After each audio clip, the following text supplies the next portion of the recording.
ഞാനിന്ന് പ്രസന്റ് ചെയ്യാൻ പോകുന്ന സിനിമ അല്ലെങ്കിൽ റിവ്യൂ പറയാൻ പോകുന്ന സിനിമ ഇറങ്ങിയിട്ട് ഒരു 3 ആഴ്ചയായി.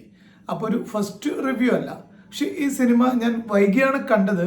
പക്ഷെ എങ്കിലും ആ സിനിമയെക്കുറിച്ച് എൻ്റെതായ ചില കാഴ്ചപ്പാടുകൾ അല്ലെങ്കിൽ ഞാൻ കണ്ട ആ സിനിമയെക്കുറിച്ചുള്ള ചില കാര്യങ്ങൾ പറയാതെ വയ്യ എന്നുള്ളത് കൊണ്ട് തന്നെയാണ് ഈ സിനിമ ഒരു 3 ആഴ്ചയായി തിയേറ്ററിൽ എത്തിയിട്ടും അത് തുടർച്ചയായി തിയേറ്ററിൽ 25ാം ദിവസത്തിലേക്ക് കിടക്കുന്ന ഒരു തമിഴ് സിനിമയാണ്. അപ്പോൾ ഇൻട്രൊഡക്ഷൻ ഇത്ര മതിയും തോന്നുന്നു. അമരനാണ് ഈ സിനിമ. തിയേറ്ററിൽ ഗംഭീരമായ പെർഫോമൻസ് ആണ് നടത്തിക്കൊണ്ടിരിക്കുന്നത്.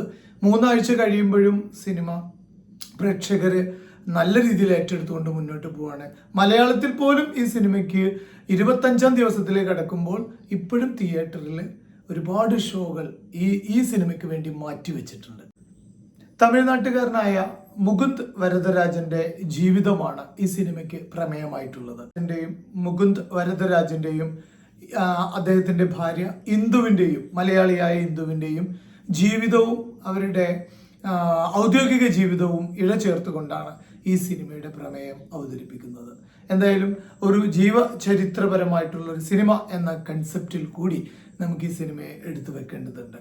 മേജർ മുകുന്ദരാജിന്റെയും ഇന്ദുവിന്റെയും ജീവിതം, പ്രണയം, അവരുടെ ഔദ്യോഗിക ജീവിതം, ഇതെല്ലാം ഇഴചേർത്തുകൊണ്ട് തിയേറ്ററിനെ അവിസ്മരണീയമായ രീതിയിൽ ഇങ്ങനെ മേക്കിംഗ് നടത്തി രാജ്കുമാർ പെരിയസ്വാമി എന്ന സംവിധായകനും തിരക്കഥാകൃത്തും നമ്മളെ മുന്നോട്ട് കൊണ്ടുപോകുമ്പോൾ സീറ്റിൽ നിന്നും ഇത് തിയേറ്ററാണെന്നും തിയേറ്ററിൽ ഒരു സിനിമയാണ് ഇത് എന്നുള്ളതൊക്കെ മറന്നുകൊണ്ട് നമ്മൾ സഞ്ചരിക്കുന്നു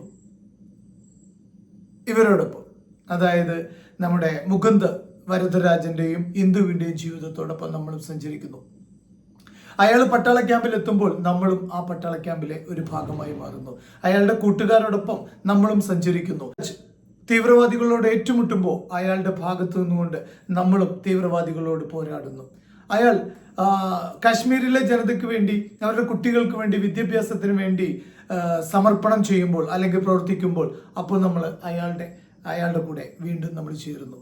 ഇത്തരത്തിൽ ഇവരുടെ ജീവിതത്തിന്റെ ഭാഗമായിക്കൊണ്ട് നമുക്ക് തിയേറ്ററിൽ സഞ്ചരിക്കാൻ പറ്റുക എന്ന് പറയുന്നത് വളരെ വലിയൊരു കാര്യമാണ്. അതിന് ഇതിന്റെ സംവിധായകർക്കും അണിയറ പ്രവർത്തകർക്കും സാധിച്ചിട്ടുണ്ട്. ഗംഭീരമായ മേക്കിംഗ് ആണ്. മ്യൂസിക്, അതുപോലെ തന്നെ ലൊക്കേഷൻ, അതുപോലെ ഇതിന്റെ ഛായാഗ്രഹണം, എല്ലാ മേഖലയും അതിഗംഭീരമായി നിർമ്മിച്ചിരിക്കുന്നു. അല്ലെങ്കിൽ എന്താ പറയുക, അതിന്റെ ഭാഗമായി നിന്നവരെ എല്ലാം അഭിനന്ദിക്കേണ്ടതുണ്ട്. എടുത്തു പറയേണ്ടതിന്റെ തിരക്കഥ, അതുപോലെ തന്നെ സംവിധായകന്റെ മിടുക്കം തന്നെയാണ്. ഒരു ഭാഗത്ത് പോലും നമുക്കൊരു പാളിച്ചയോ അല്ലെങ്കിൽ ഒരു പ്രയാസമോ അല്ലെങ്കിൽ ഒരു പ്രശ്നമോ ചൂണ്ടിക്കാണിക്കാൻ പറ്റാത്ത രീതിയിൽ ഇതിനെ സംവിധാനിച്ച നമ്മുടെ ഈ പെരിയസ്വാമി എന്ന് പറയുന്ന സംവിധായകനെ എത്ര അഭിനന്ദിച്ചാലും മതിയാവില്ല. ഒരു മികച്ച ആർമി സിനിമ നമുക്ക് ഒരു ബയോപിക് ആയിട്ടുള്ള ഒരു സിനിമ നമുക്ക് സമ്മാനിച്ചതിന്, പ്രത്യേകിച്ചും നമുക്ക് ഏറ്റവും പ്രിയപ്പെട്ട നമ്മുടെ മുകുന്ദ് വരദരാജൻ എന്ന് പറയുന്ന ആ ഒരു മേജറിന്റെ പോരാട്ട കഥ തന്നെ നമുക്ക് മുന്നിൽ അനാവരണം ചെയ്തിട്ടുള്ള ഈ അമരൻ എന്ന് പറയുന്ന സിനിമ ശരിക്കും അമരൻ തന്നെയാണ്. ഓരോ പട്ടാളക്കാരനും അമരനാവുകയാണ്. അവര് രാജ്യത്തിന് വേണ്ടി പോരാടുമ്പോൾ, രാജ്യത്തിന് വേണ്ടി രക്തം ചിന്തുമ്പോൾ അവരൊരിക്കലും മരിച്ചവരാവുന്നില്ല. അവര് അമരന്മാരായി നമ്മുടെ ഇടയിൽ വീണ്ടും വീണ്ടും ജീവിക്കുകയാണ്. തീർച്ചയായും ഈ സിനിമ നമ്മോട് പങ്കുവെക്കുന്നതും അത് തന്നെയാണ്. നമ്മുടെ രാജ്യത്തിന് വേണ്ടി, രാജ്യത്തിനെ കാത്തുരക്ഷിക്കാൻ വേണ്ടി നമ്മളൊക്കെ ഉറങ്ങുമ്പോഴും ഒരു പോള കണ്ണടയ്ക്കാതെ രാജ്യത്തിന്റെ കാവലായി നിൽക്കുന്ന ഇത്തരം പട്ടാളക്കാരുടെ ജീവിതം നമുക്കൊരു ഊർജമാണ്. തീർച്ചയായിട്ടും അത്തരം ആളുകളെ ബഹുമാനിക്കാൻ കൂടി നമ്മൾ പഠിക്കേണ്ടതുണ്ട് എന്നുള്ളത് ഈ സിനിമ മുന്നോട്ട് വെക്കുന്നു എന്ന് ഇതിൻ്റെ ഒരു ഇന്നർ ടെക്സ്റ്റായിട്ട്, എൻ്റെ കാഴ്ചപ്പാടായിട്ട് എനിക്ക് എടുത്തു പറയാനുള്ളത്. എന്തായാലും ഈ സിനിമ തിയേറ്ററിൽ തന്നെ എക്സ്പീരിയൻസ് ചെയ്യേണ്ട സിനിമയാണ്. തമിഴ്നാട്ടിൽ നിന്നടക്കം ശിവകാർത്തികേയന്റെ സിനിമാ ജീവിതത്തിലെ ഏറ്റവും കോടിക്കിലുക്കമുള്ള, ഏറ്റവും കൂടുതൽ കളക്ഷൻ നേടിയ ഒരു സിനിമയായിട്ട് ഈ അമരൻ എന്ന് പറയുന്ന സിനിമ മാറുന്നു. മലയാളത്തിൽ 25 ദിവസം പിന്നിടുമ്പോഴും തിയേറ്ററിൽ നല്ല ആളനക്കമുള്ള സിനിമയായി അമരൻ മുന്നോട്ട് പോകുന്നു.